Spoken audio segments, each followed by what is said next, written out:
Hey everyone, so Jaws of the Lion is finally out for DLC for Gloomhaven Digital. A lot of folks have asked me whether I would consider doing a perfect composition video like I did before, but just around these characters, adding these characters into the mix, talking about where they kind of stand within those four key categories really of what we expect and what we try to work towards in trying to build a very successful Gloomhaven party and how they kind of work together. So this is going to be a really interesting one because these characters are pretty unique and very synergistic with each other. If you did miss my previous video on this subject, you can always click on the link. I'll link it up in the annotations down there, or a link down below in the comments and in the description. It's not required viewing really, but if you want to get kind of a general sense of how this thing goes, then it's probably good to watch that one first. Before we get started, thanks to all of my patrons over at patreon.com/MandatoryQuest who help support the channel and get early access to some of my videos. And in particular, thanks to Mike Kira for the legendary support. That's awesome of you, dude. Thank you. So in order to do this kind of matrix for these four characters, I think we're going to have to kind of clarify a few things to begin with, and then we're going to have to split this into two separate kind of sets. One being before level 5 and one set being after level 5. I'm very conscious here about spoiling anything for people who are still playing through Jaws of the Lion right now for the very first time and don't want to spoil themselves on what happens at level 5 and onwards. As you know, that is spoiler territory. So I don't want to maybe indicate something here in the figures that I give that would then maybe give somebody an impression of, oh right, the character maybe incredibly changes in some way. I don't really want to give people that kind of inclination, and also we can't really talk about it. So what I'm going to do is I'm going to split this into two sections. We're going to do the pre-level 5 and then we're going to do the after level 5 if the stats have changed in any way, and we can discuss those cards above level 5 as well. These characters were all designed kind of with each other in mind to almost create the perfect Gloomhaven party almost in many ways. As a party of 4, they're very, very complementary to each other. They have lots of synergistic skills between each other. They have lots of ways they can interact with each other. Not to mention also the scenarios included in Jaws of the Lion were specifically built with these characters in mind, meaning that a lot of the cards that they have will reference certain things that were only really present in Jaws of the Lion. So the Demolitionist is a big example of this, but also you're going to have certain cards that were like, well, maybe that isn't very good if you were to take that card outside of Jaws of the Lion, but if you were to play this one particular scenario that's really, really hard, it will really help you beat that scenario. So there's all these kind of different decisions with these characters that you wouldn't normally have to face with a lot of the traditional Gloomhaven ones, because you're just trying to make the best party that can win the most scenarios. Where in Jaws of the Lion, that's not really the case. You're just trying to beat the Jaws of the Lion. So it's a very difficult kind of situation when we talk about these characters. But what I've tried to do here is I've tried to objectively look at this in the same context that I looked at the Gloomhaven characters, so at least we can kind of compare them side by side. I also want to add in a quick caveat here that these characters were designed way after the base Gloomhaven characters, and in that time a lot of things have been discovered and a lot of balancing changes have been made to the game in general. So a lot of the time these characters may not seem quite as strong in these different categories as other characters, or I've tried to kind of bump them up to be roughly around about the same, but it might not necessarily be true as a like for like comparison. It's going to be really difficult to kind of do these kinds of comparisons going forward because they've understood that certain things in the games were too powerful. In particular, control abilities are way too powerful at times, so they're starting to kind of tailor these things down, which means that in general there's going to be a bit of a falling of these over time. I feel like they've managed to do a relatively good job. Like, there's still some really powerful broken things in Jaws of the Lion that are really powerful, and definitely some of these characters are top tier type characters. But I think it's worth bearing in mind that when you look at some of the cards in Jaws of the Lion, you might be thinking, yeah, well, that's not quite as strong as this character's card. Well, that's kind of like the natural progression, really, as they've learned and as the designer Isaac has learned and the playtesters have sort of fed back and all of these things have happened. You know, a lot of changes have been made over time. So we do also have to think a little bit about that. So onto the spreadsheet, you see here we've got our 4 categories of control, damage, tanking, and healing. In brackets there is the target number we want our party to hopefully get to, which is the same as what I had on my previous sheet from the previous video. As you can see, control is 10, damage is 15, tanking is 8, and healing is 4. I rank control and damage very, very highly in Gloomhaven, because of course if an enemy is controlled, so they're not actually able to attack, or if they're dead because you've done enough damage, then you don't really need to worry about the tanking and the healing stats stats anyway. So that's always something that I like to interject here, because I think a lot of people want to play maybe like a pure tank, but there are other options, and you can certainly make up for a lack of healing and tanking by doing a bunch of damage or a bunch of control. There are definite ways here that you can kind of finesse these numbers a little bit in order to kind of get the outcome that you want. Also bear in mind that this is my opinion and a little bit of fun, and also this doesn't mean that some parties are completely not compatible. There are usually ways to make every party kind of work, either with certain builds or with certain items to help complement those builds. So first up in the control category, we've got the Demolitionist topping it at 6. The Demolitionist has 2 non-burn stun cards before level 5. So you've got some great options there for repeating stuns, or some things you could stamina potion back to do some nice back-to-back stuns. But you've also got 2 big burn stuns that could in theory stun maybe an entire room or a good majority of the enemies in both explode and explosive blitz. Now I do think that burn stuns in general are pretty bad value overall, especially if you're playing on higher levels of difficulty. However, in Jaws of the Lion specifically, there are many good opportunities for you to be able to use these, and at lower levels of difficulty, you don't have to worry so much about the follow-up turn. Now, when I say that, when you play something like Explosive Blitz, you're going to be busting into a room. The worst thing that could happen is you don't really follow it up with anything, and then you're left there exposed on the next turn, and all of the enemies kind of bear down on you because you don't have a good initiative to go early and run away, and there's no way that you can really respond. So it's always quite a high-risk play for me, which I don't usually like to do when I play on increased difficulty, because of course you're one bad turn away from just losing the game. So I don't rank burn stuns as high as repeatable stuns for those obvious reasons, but I think the Demolitionist has got 2 good ones, and especially in Jaws of the Lion, they are very, very useful. We've got the Void Warden kind of bringing up the next spot really with 4. She's got 2 really good reusable control cards. She's got a disarm and she's got a stun before level 5, which is really, really good. She also has plenty of ways of moving the enemy around and cursing the enemy as well a little bit. So curse does give her some extra stuff in that kind of control category as well. The Red Guard has got a little bit of control themselves. They've actually got 1 disarm card that's very, very good at level 1. You've also got a bunch of immobilize with this character before level 5 as well. And immobilize is one of those weird things where it's a very good control element in particular scenarios against melee enemies, but also the Red Guard often doesn't actually want to stop getting hit. They actually want to get hit sometimes. So the immobilize for this character is often just used to stop enemies from moving away from you. You really just want them to be next to you so they can take damage from shield spikes. So it's a bit of a weird one with the control for this character. So technically this character does have quite a nice suite of control abilities, but generally speaking, you don't tend to use them a bunch to avoid damage. You tend to stop them from the people from running away. So it's a little bit of a different use of control. And hatchet there, you've only got 1 for the hatchet. Very, very little that the hatchet can do, really. They can push some enemies around, and they have a burn card that can technically immobilize some enemies too. But honestly, I find them to be, very, very weak at controlling the enemies. So with damage, we've got the hatchet topping this chart. Really, I think this is actually much closer than maybe this kind of like actually shows here. The favorite is a incredible buff, and as long as you can keep getting it back and reusing it, you will definitely be top damage charts most of the time in your party. However, I feel like the Red Guard is a very close runner-up here. With the amount of damage they can do through shield spikes, that really starts to add up over the course of a scenario. Not to mention, while they're doing this, they're often attacking, or they're just doing pure damage with a lot of abilities that just do direct pure damage through shields to enemies, making them very reliable at just finishing enemies off as well. So I feel like the Red Guard is very sneakily kind of sneaking up on the hatchet here, getting very, very close. So I think that the Red Guard is a very good damage dealing option as well as a good tanking option. So yeah, definitely something there. The Void Warden and the Demolitionist are both on 5 here, and I think are very close. They both have some really good AoE abilities that they can do to just kind of do a bunch of damage in a single turn.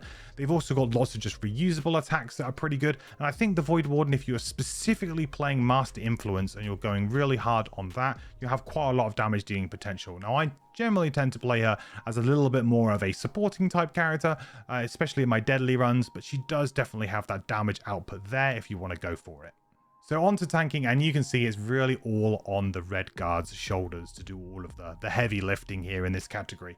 None of the other characters really have anything to do with shielding themselves or avoiding damage in any way. You've got a couple of abilities on the Void Warden that can help somebody else shield, but usually you generally tend to use that on the Red Guard because you get the benefit of shield spikes too. So realistically, everybody is kind of focused on letting this Red Guard take this damage, and also the health pool of the other 3 mercenaries isn't particularly great, and they can't really wear any armor that would help them to kind of not even have to take damage. So yeah, it really is down to the Red Guard. And this does mean, in my opinion, that if you are going to be playing something like a 3-person party or a 2-person party of Jaws of the Lion, one of those characters really probably should be Red Guard if you want to have some good success with sort of tanking, and especially on certain difficulty levels and the way you want to play. I feel like if you don't play with the Red Guard, you are certainly lacking on higher difficulties, and if you just take a hit and you don't control, then you're going to be in trouble. With healing, the only character here who really does suck is the Demolitionist, who unfortunately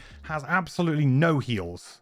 And that's a bit of a problem, I think, for this character. I really wish this character had some way of destroying an obstacle to maybe heal a little bit, or maybe get like a heal 1 or something like that. Just some way of them being able to clear wound or poison that's on them. And I think it's kind of rough for this character as a melee character. So a little bit disappointing that they don't have anything, but they really don't. The Void Warden does head up this quite comfortably though. She does have a very good suite of heal abilities, as well as she has ways to kind of bless and stuff like that.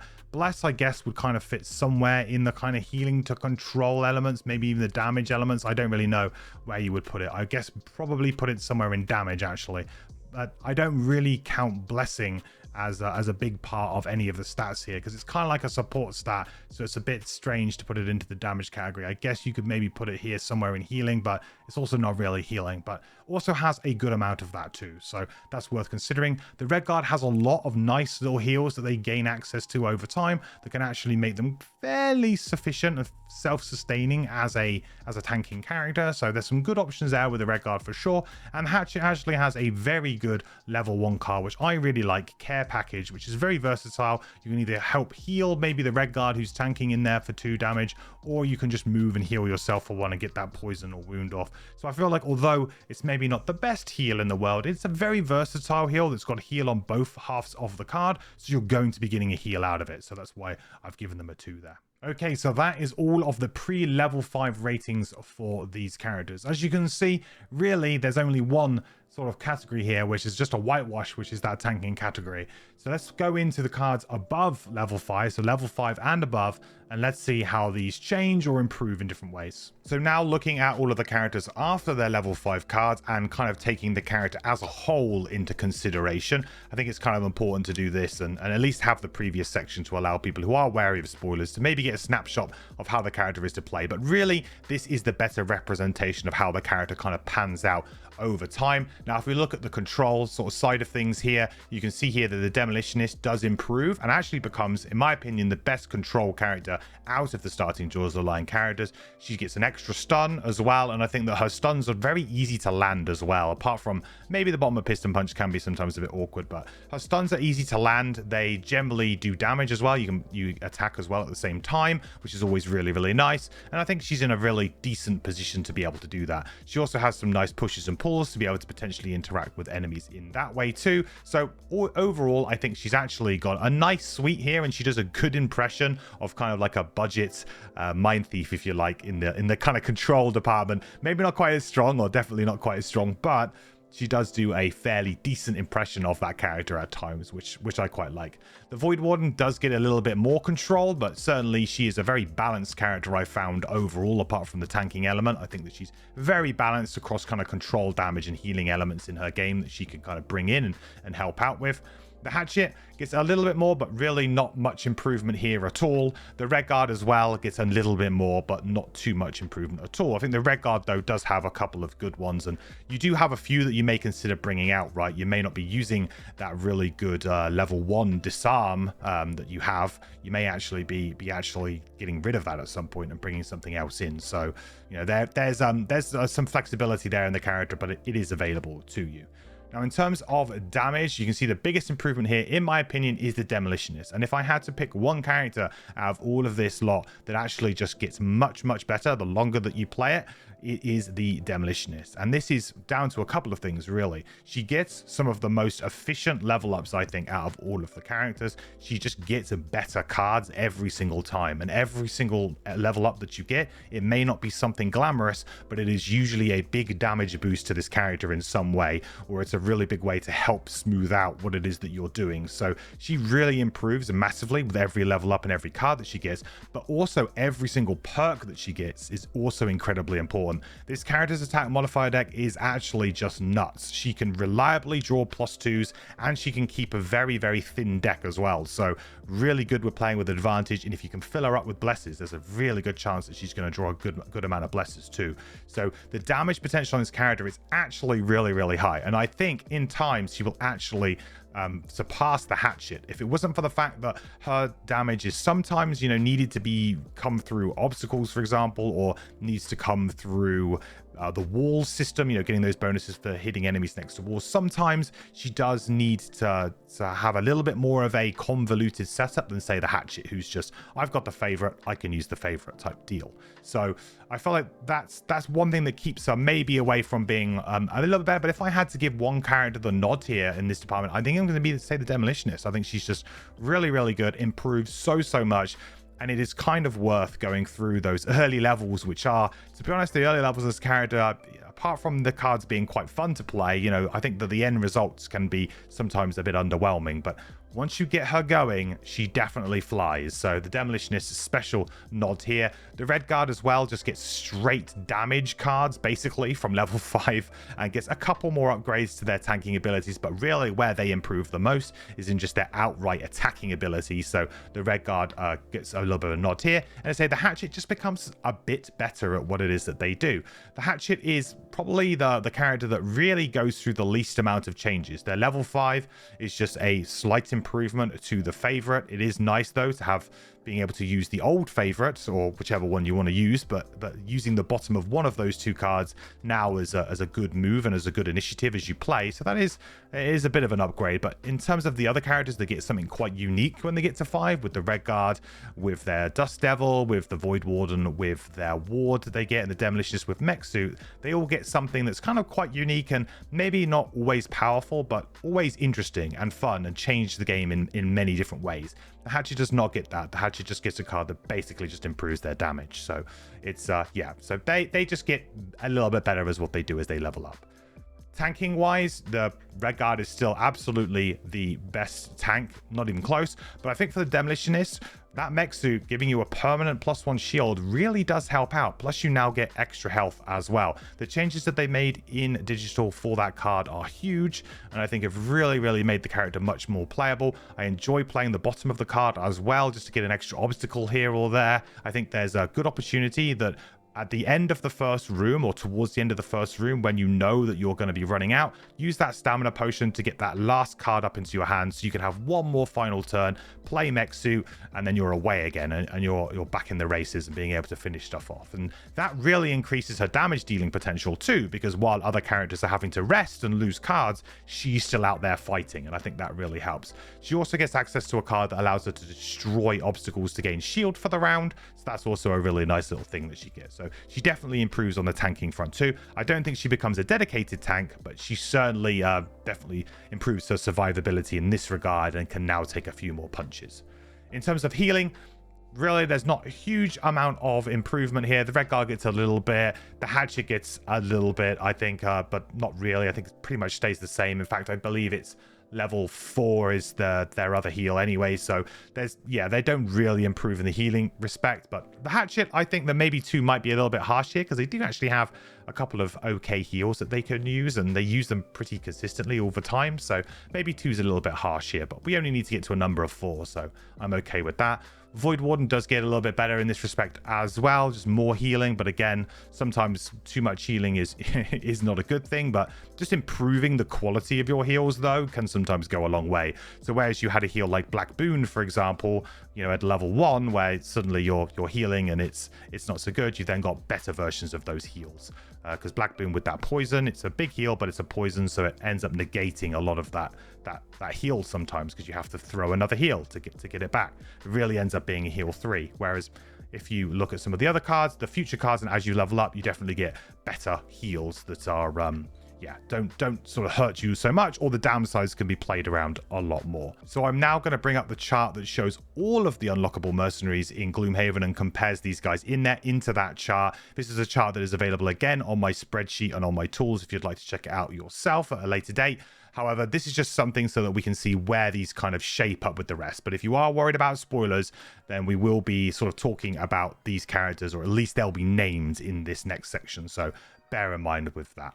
So looking at the control stat, the Demolitionist does slide in there nicely as one of the better control characters in the game. I do think they have a lot to offer in that respect with those stuns. You know, reusable stuns are always going to be very good, really, really good, and the character gets 3 of them. So that's always going to make them a very good target. Also, there are 3 cards that you can bring along, and you're never really sad to have as well, because they have good other halves as well. So it's kind of like they're good stuns to bring along, that when you don't need a stun, they actually do something as well. So they don't kind of waste card spots just on being control abilities, and they have attacks, most of them. So that's also a really good deal. So really like that. I don't think maybe they're quite as good as the Mind Thief. Like if I was doing decimal places, I would maybe mark the Mind Thief slightly better, just because of the fact that they also have some immobilize that they can do as well. And also their lower initiatives generally make them better at control. But the Demolitionist does get some in. Like I said before in the previous section, she's kind of like a budget Mind Thief in some ways. She's not quite as good.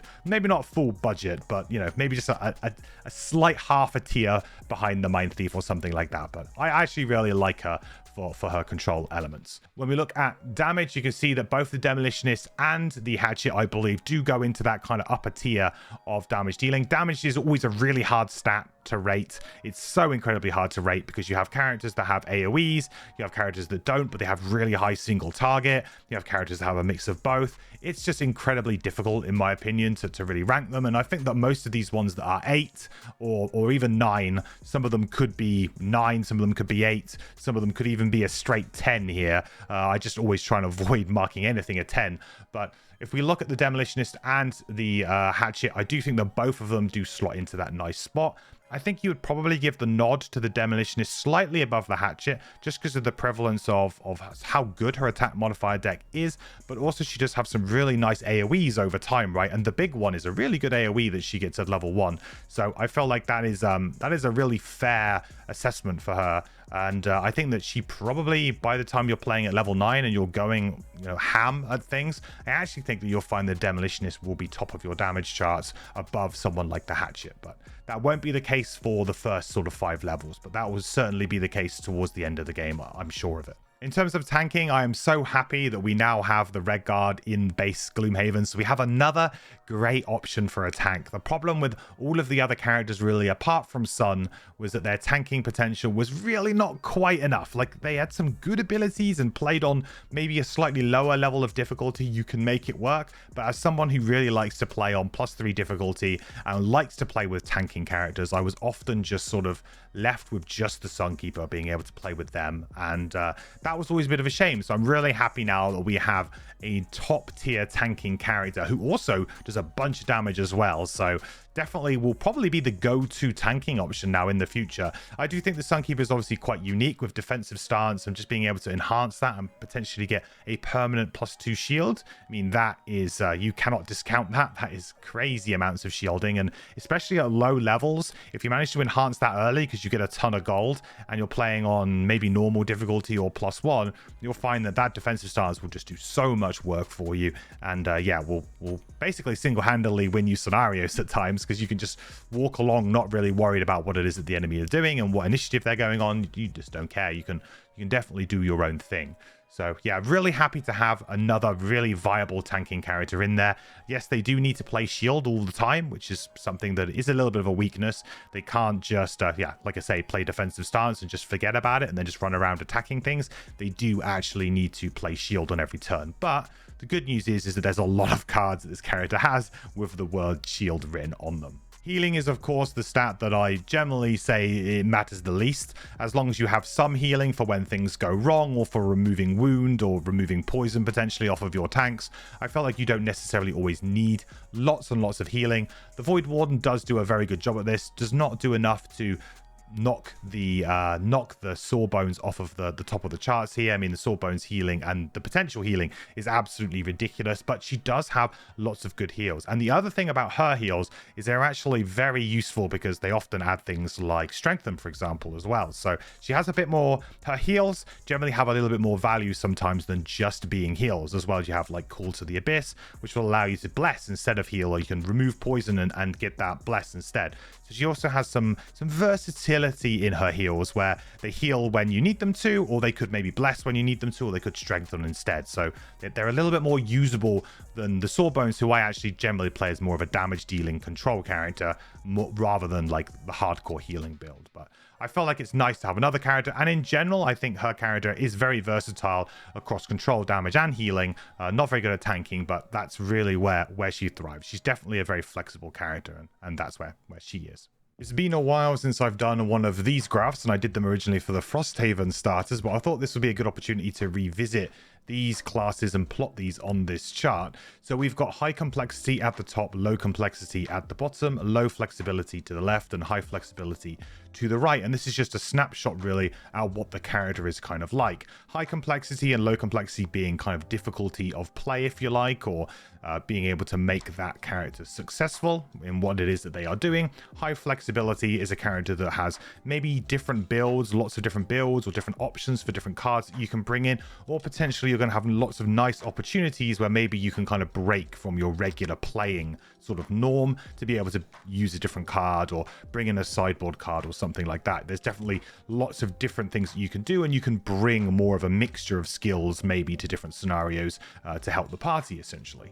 So if we start with the Hatchet, as you can see, he's down there on the low complexity. I think this is the easiest character to play from Jaws of the Lion. You just do damage. That's all that you really do. I do liken it very much to a ranged Scoundrel, and you can see Scoundrel is in a similar kind of ballpark. I do think the Hatchet is a little bit more flexible than the Scoundrel, though, purely because it's a ranged character rather than a melee. Yes, there are ranged builds you can go with the Scoundrel, but the predominant build with the Scoundrel is melee, and the Hatchet is ranged, which does make it easier to play because it means you don't have to worry necessarily about getting next to enemies and traps and having to walk into a trap to attack an enemy or things like that, being blocked from being able to attack. Stuff like that is going to happen way less for you. And also you do have some nice heals that you can do, and you actually have some nice active kind of abilities that you can burn that will give you some kind of passive bonus over your next few attacks or moves and things like that, that gives you a little bit more flexibility that maybe you could bring in a certain card. Whereas I feel like the Scoundrel is a lot more of a regimented selection of cards, and you kind of stick to the same cards every time. You don't often kind of change a card for a scenario. Next we have the Demolitionist there, who's sort of up there as well in the kind of slightly higher complexity, and she's in the kind of low flexibility range. This is a difficult character to kind of rank really, because you could really stick her a bit more closer to the higher flexibility area, I feel, but of course she requires obstacles in order to function. So if you're playing Jaws of the Lion, she's absolutely got quite a bit of flexibility because you can check out the scenario, you can see where obstacles are placed. You've got cards like Level, for example, for helping to destroy those obstacles that have health. So she actually has a really good mixture of abilities, and Jaws of the Lion is designed to really help her focus on those and bring out those strengths in the character. However, if you were to take her into a regular Gloomhaven scenario and there's no obstacles, and although they've now made some changes in digital to allow her to create some obstacles, I don't think it completely fits. So it's one of these characters that actually at times you might struggle a little bit because you don't have those obstacles, or for example the enemies are not near to walls, which is another reason why I put her in the slightly higher complexity here. Although I think the character is fairly straightforward in terms of what the abilities do is fairly straightforward. Being able to make sure that you're consistently positioning yourself well and making sure that you can kind of get those adjacent to a wall bonus, or getting those kind of obstacle blow-ups and things like that, getting them reliably is really how the character is successful. So I feel like it is a slightly more complicated character. It's not like the Hatchet where it's like pick a target and attack. There is definitely a little bit more thinking that goes into playing the Demolitionist. The Red Guard is the all-round tank, but also has some really good control abilities and a couple of disarms that they can get, but also they have a good amount of healing across their party, and they have a pretty much a lot of damage as well. So, and shield spikes being kind of tanking plus damage, right? They're a very, very flexible character. You can bring in different cards for different situations, although most of your cards are kind of either doing damage or maybe a bit of control. You've got some sort of mostly ranged attacks, but you've also got a couple of strong melee attacks that you can bring in, and the character's got a bunch of health, a decent hand size as well. I just feel like this character just has a lot of options, and there's also a lot of kind of backwards and forwards here that I've noticed when playing this character, and speaking with chat in my kind of deadly playthrough so far. You know, lots of people seem to like, you know, changing a card here or changing a card there. There's a lot of flexibility in how you build the character as well, and I think that's usually a good sort of hallmark of a character being quite flexible, and that people can have success playing the character in different ways and with different combinations of cards. So I really like that. Lots of immobilized as well on this character, which can be very, very good. And again, another character like all of the Jaws characters that is kind of best played really in Jaws of the Lion, but I feel like the Red Guard is probably one of the characters, as well as the Void Warden, who will have great success outside of it as well. I think the Demolitionist is definitely the one who is the weakest character when taken out of the expansion or the standalone game if you're playing physical. But I think the Hatchet, the demo, and the Red Guard can all kind of flourish outside of those scenarios, if you like. That brings us to the Void Warden, which I think is by far the most complex character to play from these characters in Jaws of the Lion, mostly just because of the fact that she has all of these kind of control abilities going on, where she can manipulate allies, manipulate enemies. There's a lot of things going on with Master Influence where you can get some bonuses. There's a lot of opportunities with this character to be able to switch up what you're doing, because you notice like, oh, all of the enemies are now bunched together, and this would be a great time for me to play like Resign Frenzy, or this would be a great time for me to play Suggestion, or this would be a great time for me to burn this card. She has a lot of burns, or like one-shot style burns, that really encourage you to try and get amazing value out of them. And she's very, very flexible as well in this respect, because she's got a lot of control abilities, a lot of movement abilities, a lot of heal abilities. She's got some damage abilities as well built in. She can kind of do a bit of everything. The only thing that she can't really do is tank, but she does have cards to help support her allies tank, right? With the fact that she's got her early initiative 15, I think it's called Signs of the Void. That card can help shield up an ally and move them around a little bit. And she can also, of course, heal people really effectively, which is kind of like another form of tanking, although maybe not quite as good at times, especially with the Red Guard, than actual shield. But yeah, so she is definitely the most complex character in my opinion. Lots of things to think about, choosing when to burn your cards. She also has the largest hand size, so she has lots of opportunities to switch cards in and out if she wants to. And she's she's also a character that really needs to be positioned well, and I've also found sometimes that her movement can be a little bit tricky, so you need to make sure you have a couple of good move cards that you bring along, because she has a tendency to want to use her bottom cards as actual actions a lot, because a lot of them are like heals or strengthens and good stuff as well. I've also updated my 2-player matrix for party suggestions in the Gloomhaven tools spreadsheet, which you can find a link to down below with all of my Gloomhaven tools. I am going to start adding more stuff about Jaws of the Lion to that tool over the coming weeks and stuff, but that information is not quite as readily available as all the original Gloomhaven stuff was. But as you can see, there is a couple of combinations here that I think you do need to stay away from when you're considering maybe starting a brand new campaign with the DLC and with the Jaws of the Lion characters. I think, as always, you really need to stick away from the trap of having 2 heavy support type characters or 2 kind of ranged glass cannon style characters. So for example, the Spellweaver and the Void Warden together wouldn't be a particularly good relationship to have, just because both of them have low health, both of them want to kind of stay away from the enemies, and they don't really have particularly great synergy, because of course the Void Warden wants somebody to heal potentially, or if they're going to go down the kind of Master Influence route, they really need to have some other bodies on the board in good positions to target. They really benefit from having lots and lots of allies on the board, so that they can find that really good opportunity to use Master Influence trigger with something like Wicked Scratch at low levels. So you really need to have more allies around really to go that kind of more damage dealing build. So I wouldn't really recommend the Void Warden in a 2-player party, unless of course you're going to be pairing it with someone like the Red Guard, and the Red Guard I think is the slam dunk here from all of these. If you're playing 2-player,